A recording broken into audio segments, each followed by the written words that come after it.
नमस्कार, the daily show में आपका स्वागत है। मैं हूं आपका मित्र साथी हमदर्द मुकेश कुमार। दोस्तों, लव जिहाद को लेकर एक बार फिर से माहौल गर्मा गया है। तमाम बीजेपी शासित राज्य लव जिहाद पर कानून बनाने की होड़ में शामिल हो गए हैं। एक के बाद एक 4 बीजेपी शासित राज्यों ने ऐलान कर दिया है कि वो लव जिहाद पर कानून बनाने जा रहे हैं। ताज़ा मामला मध्य प्रदेश का है, जहां के गृह मंत्री नरोत्तम मिश्रा ने यह ऐलान किया है। लेकिन आपको याद होगा कि योगी आदित्यनाथ ने अभी चुनाव प्रचार के दौरान कहा था कि वो लव जिहाद का कानून बनाएंगे और अगर दोषी पाए गए लोग तो उनका राम नाम सत्य हो जाएगा। आप समझ सकते हैं, राम नाम सत्य होने का मतलब है वो जिंदगी से छुटकारा पा जाएंगे, उनकी जिंदगी खत्म कर दी जाएगी। एक खतरनाक किस्म की असंवैधानिक और गैर कानूनी धमकी इसे समझा जा सकता है, माना जा सकता है। लेकिन मुख्य मुद्दा यह है कि लव जिहाद को लेकर इतनी गहमा गहमी क्यों बीजेपी मचा रही है। पहले तो ये योगी आदित्यनाथ इसके झंडा बरदार होते थे, उन्होंने ही उत्तर प्रदेश में इसका अभियान शुरू किया था और ब्रिगेड वगैरह भी बना दी थी इसके लिए। लेकिन धीरे धीरे ये जो बीमारी है दूसरे राज्यों में भी फैल गई है।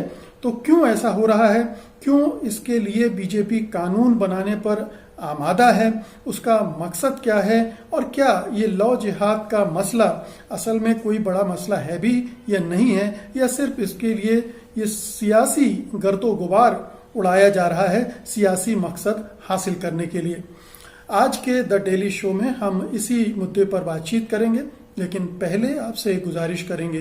गुजारिश यही है कि हमें अपने लोकतंत्र को सही ढंग से चलाने के लिए एक स्वतंत्र मीडिया की जरूरत है, क्योंकि मीडिया लोकतंत्र का चौथा खंभा होता है और अगर चौथा खंभा स्वतंत्र न रहा तो लोकतंत्र भी स्वस्थ नहीं रह सकता है। और हम ये भी जानते हैं कि हमारा जो मुख्य धारा का मीडिया है पूरी तरह से गोदी मीडिया में तब्दील हो चुका है।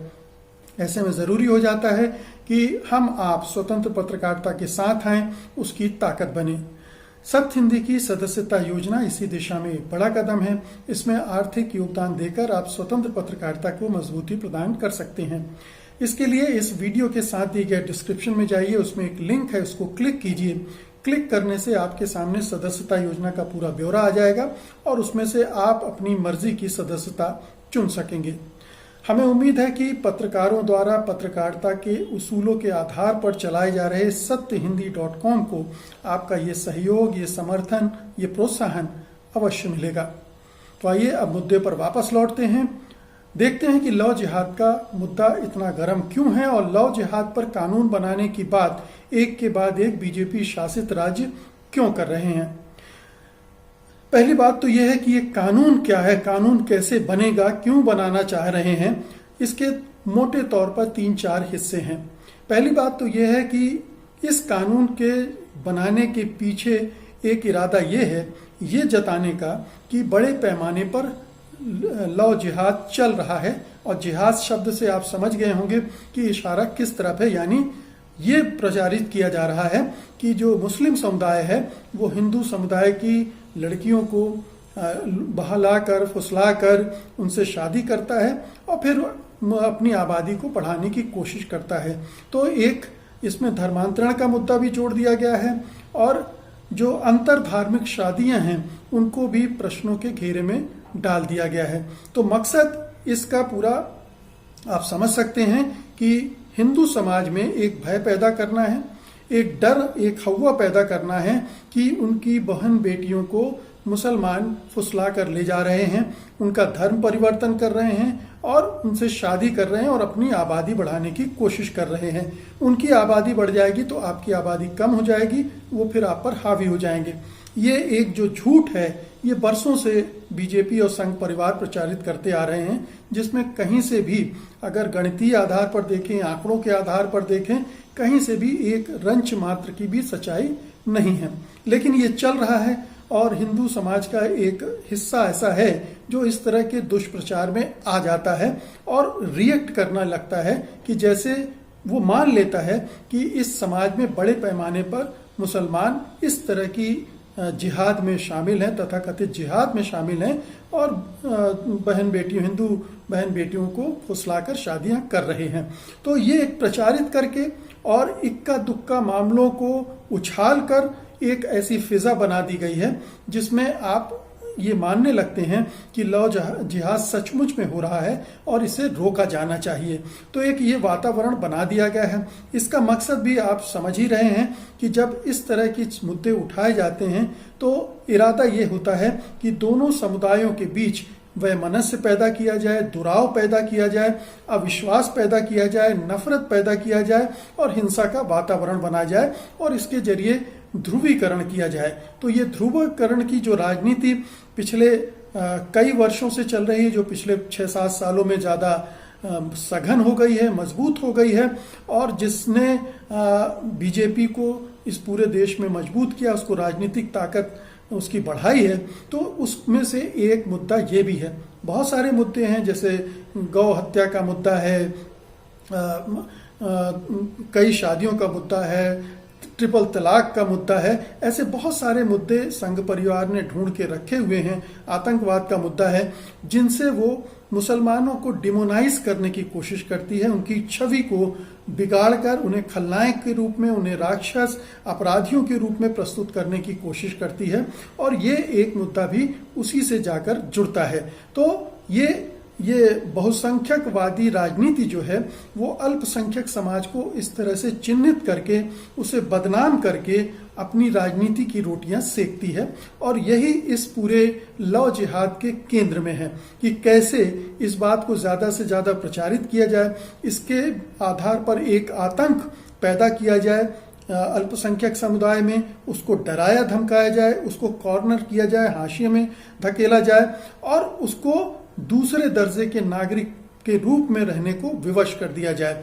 तो ये पूरा एक एजेंडा है जिसको आप और हम भली भांति समझ चुके हैं। अब इतने सालों में लगातार चूंकि ये घटनाएं हो रही हैं, तो अब सवाल उठता है कि ये लगातार जो प्रचार हो रहा है ये असर कर रहा है और उसे असरदार बनाना है तो कानून की जरूरत है क्या? क्या कानून बनाने से क्या ये चीजें अगर कहीं हो रही हैं तो रुकेंगी क्या? और क्या ये कानून केवल डराने के लिए बनाया जा रहा है? हमारा मानना ये है कि ये कानून केवल डराने के लिए बनाया जा रहा है, क्योंकि अगर कहीं कोई इक्का दुक्का ऐसी घटनाएं हो रही हैं तो उनको रोकने के लिए हमारे पास पहले से ही पर्याप्त कानून है। ज्यादातर राज्यों में धर्मांतरण को रोकने के भी कानून हैं जिनके तहत इसे रोका जा सकता है। लेकिन चूंकि ये मैसेज देना है अपने मतदाताओं को, अपने बहुसंख्यक हिंदुओं को कि ये नहीं रुक रहा है और इसके लिए कानून की जरूरत है और हम कानून बना रहे हैं। हम आपके रक्षक हैं, हम आपकी संरक्षा में तैनात हैं और ये हम कानून बना रहे हैं। तो ये कानून बनाने का सिलसिला भी शुरू हो चुका है। हिमाचल प्रदेश में इसका एक वर्जन आ चुका है और उसी की कॉपी अब बाकी राज्य करने के लिए जा रहे हैं। हरियाणा, मध्य प्रदेश, सब हिमाचल के कानून में ये व्यवस्था कर दी गई है कि आप केवल धर्मांतरण के लिए, शादी के लिए केवल धर्मांतरण नहीं कर सकते हैं आप। तो एक तरह से शादी करने पर, इस तरह की अंतर धार्मिक शादी करने पर रोक लगाने की कोशिश की गई है कि आप अगर इस तरह की शादी करते हो और धर्मांतरण होता है तो आप इस कानून के दायरे में आ जाओगे।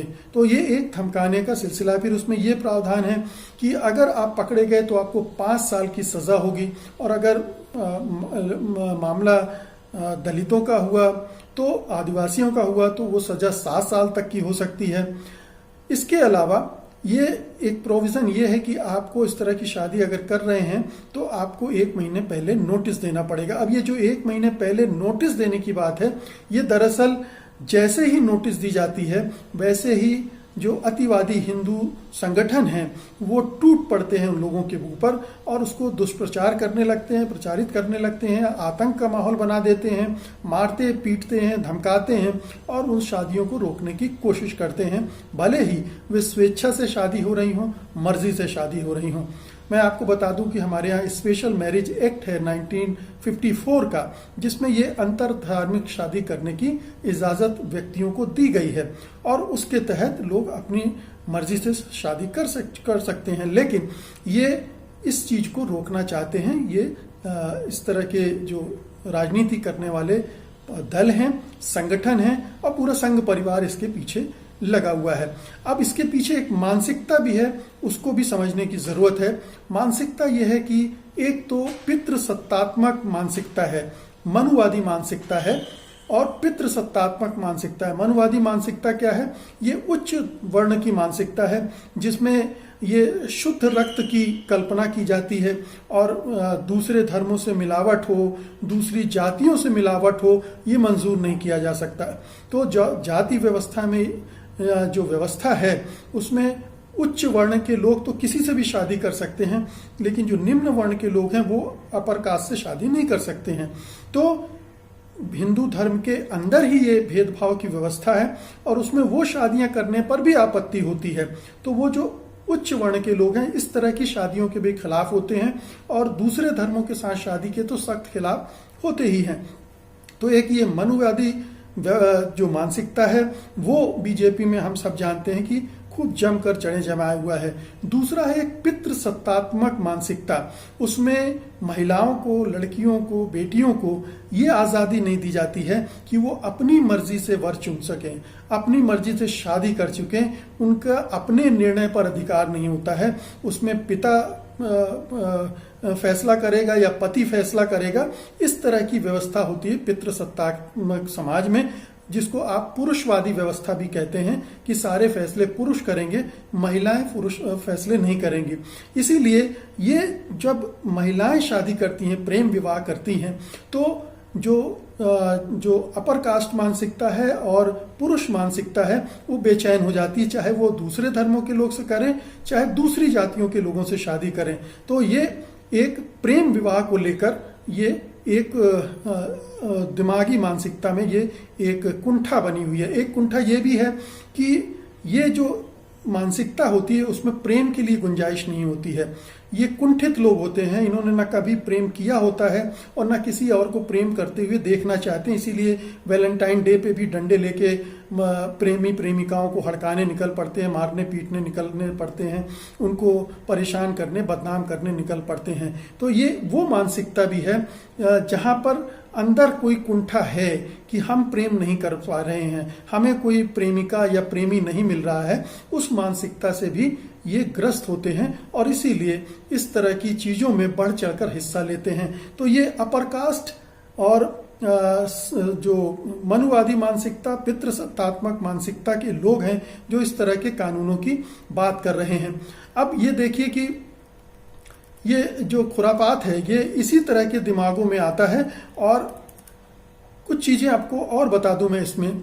एक तो ये कि जब ये पूछा गया था कि क्या लव जिहाद हो रहा है, इस तरह के केसेस आए हैं, तो पार्लियामेंट में इसी सरकार के गृह राज्य मंत्री ने कहा था नहीं, अभी तक एक भी मामला ऐसा नहीं आया है लव जिहाद का, और ना ही उन्होंने लव जिहाद के बारे में कोई अपनी परिभाषा ही देनी जरूरी समझी थी, या उनके पास कोई परिभाषा इसकी थी भी नहीं।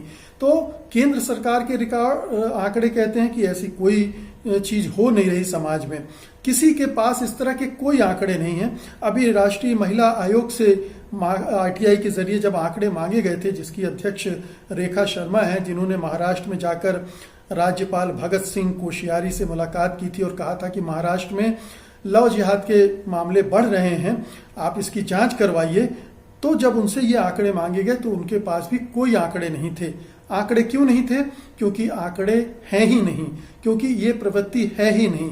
ये केवल एक दुष्प्रचार है जो समाज में वैमनस्यता फैलाने के लिए, दूरियां बढ़ाने के लिए किया जा रहा है। अब ये मोहतरमा जो रेखा शर्मा है, आप जानते ही हैं कि वो कितनी घटिया मानसिकता की अध्यक्ष हैं, राष्ट्रीय महिला आयोग की महिला हैं। उनके पुराने ट्वीट इतने गंदे गंदे हैं, इतने भद्दे ट्वीट हैं कि जब हंगामा उठा तो रातों रात उन्होंने अपने ट्वीट हटाए। उन्होंने महात्मा गांधी के बारे में, जवाहरलाल नेहरू के बारे में, महिलाओं के बारे में बहुत ही घटिया किस्म के कमेंट किए थे, और जब वो फंस गई तो उन्हें हटा दिया। तो ये जो मानसिकता की मैं बात कर रहा था कि मनुवादी मानसिकता, पुरुष सत्तात्मक मानसिकता, ये जो है वो रेखा शर्मा के दिमाग में, और इसके अलावा दूसरी गंद भी भरी हुई है, वो भी थी और वो निकल कर आ गई थी। तो आंकड़े कहीं नहीं है, लौ जिहाद कहीं नहीं हो रहा है। इस तरह के आंकड़े अभी तक योगी आदित्यनाथ ने भी नहीं दिए, जो दिन रात लौ जिहाद का जाप करते रहते हैं।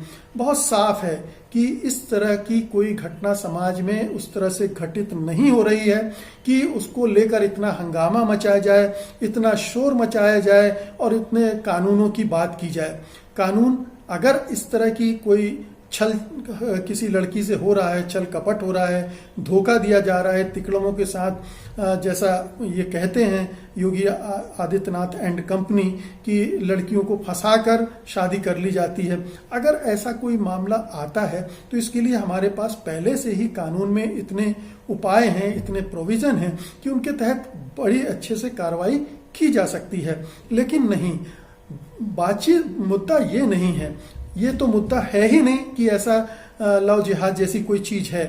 लेकिन लव जिहाद को एक मुद्दा बनाना है, उसे सुलगाना है, उसे गरमाना है, उससे राजनीति की रोटियां सेकनी है, लोग दूसरे धर्मों के प्रति दुर्भावना पैदा करनी है, पोलराइजेशन करना है बहुसंख्यक समाज का, उसके अंदर धर्म खतरे में है, समाज खतरे में है का भय पैदा करना है और उस भय को फिर चुनाव में वोटों के जरिए भुनाना है। इसीलिए आप देखिए कि योगी आदित्यनाथ ने जब उत्तर प्रदेश के अभी उपचुनाव हुए थे तो उनमें इसकी बात की, फिर वो बिहार में सीमांचल वाले इलाकों में जब प्रचार के लिए गए जहां मुसलमानों की तादाद अच्छी खासी मानी जाती है, तो वहां भी वो लव जिहाद का ही जाप रखते रहे। और जब उन्होंने वहां कहा तो नीतीश कुमार ने उनको डपट भी दिया था और मना भी कर दिया था।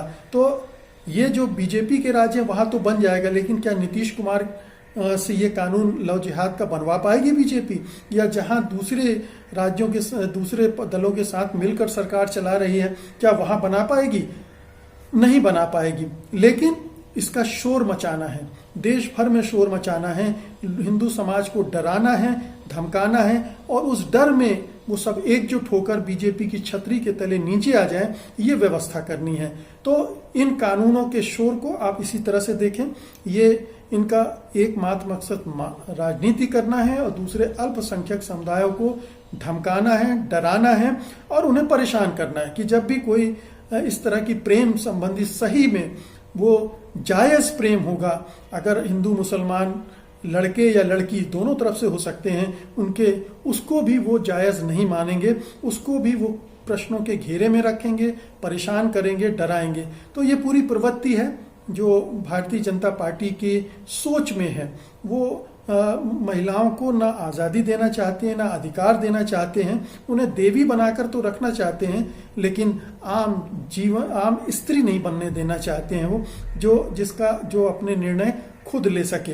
तो ये समझ भी रखिए कि ये पूरा लव जिहाद का कानून न सिर्फ केवल अल्पसंख्यक विरोधी है बल्कि महिला विरोधी भी है, और महिला विरोधी भी है और मानवता विरोधी भी है, क्योंकि इसमें प्रेम का निषेध हो रहा है। बार बार प्रेम को दबाने की कोशिश की जा रही है, चाहे वो किसी रूप में कहीं प्रकट कर रहा हो, चाहे वो समाजों के बीच का प्रेम हो, चाहे स्त्री पुरुष के बीच का प्रेम हो। और ये बड़ी खतरनाक स्थिति है, क्योंकि इससे देश कई स्तरों पर विभाजित हो रहा है, कई स्तरों पर आपस में टकराव की नौबत पैदा कर रहा है, जो कि बहुत ही घातक साबित हो सकता है। तो दोस्तों, ये था आज का मेरा वीडियो। उम्मीद है कि आप इसे लाइक करेंगे, शेयर करेंगे, और जिन्होंने अभी तक सत्यहिंदी.com को सब्सक्राइब नहीं किया है वो इस यूट्यूब चैनल को जरूर सब्सक्राइब करेंगे। अब मुझे अनुमति दीजिए। नमस्कार। सत्य हिंदी के और वीडियोस को देखने के लिए हमारे यूट्यूब चैनल को सब्सक्राइब करें और सीधे नोटिफिकेशन पाने के लिए बेल आइकन दबाएं।